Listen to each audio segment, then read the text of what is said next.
Hi, Trevor here, reflecting on life through music. Thank you for stopping by.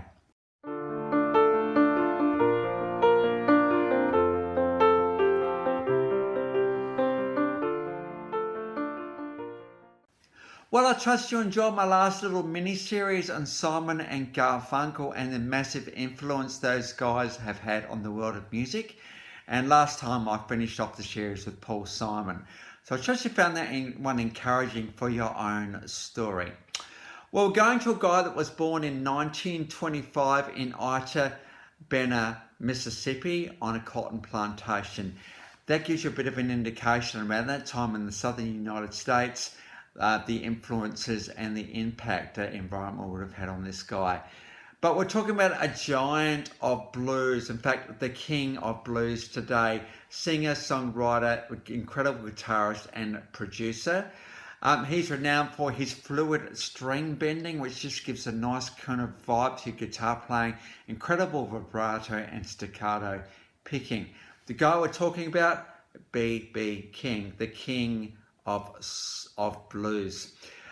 In fact, he's been classed as the single most important influential guitarist in the last half of the 20th century.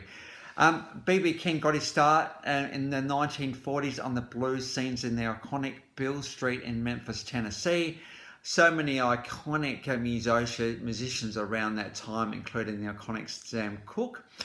And it wasn't long before he was starting to form his own band and start to play in all the clubs, and people just had to flock to see him. In fact, when it got to the 1950s, this guy was absolutely massive and had an incredible career from then onwards. B.B. King unfortunately did leave us in 2015 at the age of 89. He was pretty well performing all the way up to the end of his life. And of course, he was renowned for his guitar, who he called Lucille. Very much Gibson was his guitar of choice.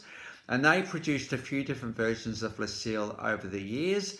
It took a while to sort out the chambers and the pickups and everything else to get the sound just right, but they got there eventually. The story of Lucille came about apparently that he went back into a burning building to pick up his beloved $30 Gibson guitar, and the fire started because two guys who worked in the bar were fighting over a girl called Lucille, and so that's where the name Lucille came from. And every time he was on stage, he would refer to Lucille, and that was the name he gave all his guitars. He was inducted into the Blues Hall of Fame in 1980, the Rock and Roll Hall of Fame in 1987. He's received a Polar Music Prize. Now that prize has been established by Stig Anderson, who was behind ABBA, and he would pick one contemporary and one classical artist every year. So that's a massive accolade right there. He's also received a few honorary doctorates, Tungaloo College, Yale University, Berkeley University. He's also received the Grammy Lifetime Achievement Award, National Medal of Art, Living Legend by the Library of Congress. He's been honoured in the Kennedy Center and have received the Presidential Medal of Freedom. He's also won a number of Grammy Awards as well in his pretty illustrious career. In fact, 13 Grammy Awards. I've just seen my notes there. And between 1959 and 2008, 43 studio albums. Now, that's getting up there pretty much as one of the most. 16 live albums and 138 singles. So there we go. That's a pretty amazing output for a guy that had been around for as long as this guy, 59 to 08. So that's like just under 50 years of career.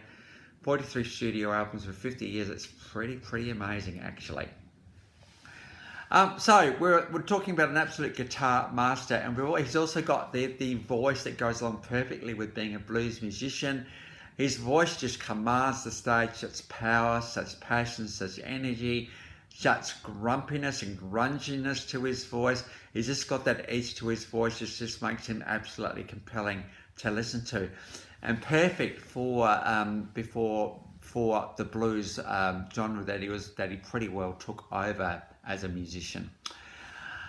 Now, when it comes to songs, there's quite a few you can pick from, 138 singles, but I thought we'd go back to his first single, And let's might as well get onto the clips now. We've got 3 O'Clock Blues. This goes all the way back to 1952.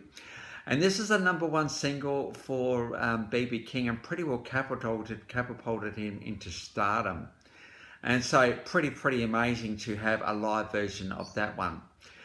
We then got one of his signature tunes, The Thrill Has Gone. This came off the 1970 album Completely Well. Again, one of B.B. King's signature tunes. And every time you go to a B.B.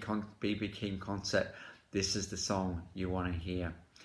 We then got Let the Good Times Roll. This came off the 1999, and this is very much again a live performance. This is a bit more a little upbeat for B.B. King. He could get a little bit cruisy and bluesy, and the great thing about B.B. King is he just gave his guitar solos just so much space and time to reflect, and he didn't have to fill up every conceivable space with a note. He actually was able to just very gradually and teasingly take his audience along for a lyrical, an art and a lesson in lyrical guitar solo playing. Got Let the Good Times Roll, and of course, and then Rattle and Hum 1989, U2, they penned When Love Comes to Town, and that was penned for B.B. King especially, and it's great to see a clip of him with U2. And it was great to see bands like U2 get alongside artists that if it wasn't for them, we wouldn't have music right now. And so the links to those 4 clips are in the description below. And I've also included my last video from Paul Simon. If you want to recap on him, feel free. We owe a lot to these musical legends, don't we, really? We owe a lot to the voice, the powerful voice this guy had. We owe a lot to the space and time that he would give to his guitar playing, and the way that he was actually able to just very beautifully craft a solo out of anything he could come up with. B.B. King didn't really play chords that much. He had everybody else do that for him, but he very much, you didn't go to hear B.B. King play chords, you went in to hear him play solo lead, which he did so well. And you know, a career of this length, and to be able to keep audiences captivated for that length of time is an absolutely amazing thing. And when you got someone as iconic as B.B. King, who is the king of blues, he can do that just so effortlessly.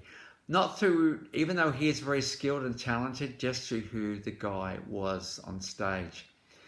And so it's good to be able to pay tribute to this guy today, and to know that in my own small way in this part of Adelaide, I'm paying tribute to a legend of the rock industry, the blues industry, right here. So I encourage you to look at all those clips below, and also Paul Simon from last time.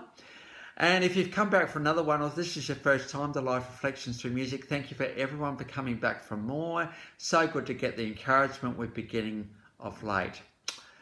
Well, that's it for today. Next time we're going to go on to another legend of the music industry, Eddie Grant. So until then, I'll catch you around. Bye for now.